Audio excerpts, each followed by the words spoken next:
আমার সমস্যা কি? সমস্যা আমার নাকি আপনার? আপনার মেন্টালিটি সমস্যা। মিয়া 10 টাকা দিন তো। 10 টাকা? না না, ফোনটা রাখো তো ভাই।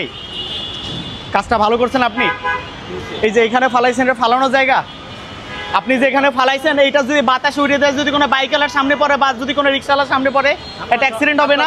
হ্যাঁ, আমার সমস্যা কি? সমস্যা আমার নাকি আপনার? আপনার মেন্টালিটি সমস্যা। মিয়া আপনি খাইছেন, খাইতে নিষেধ করেন। এখানে ডাস্টবিন আছে না?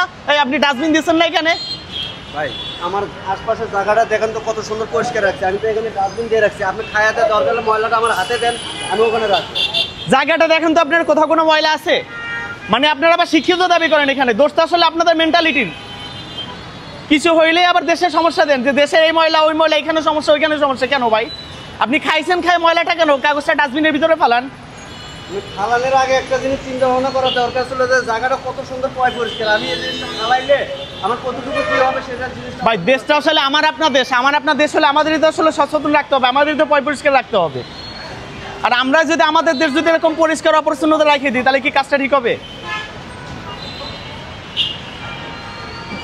মানে ভিতরে কোনো অভদ্রতা, ভদ্রতা নাই কোনো। ধন্যবাদ।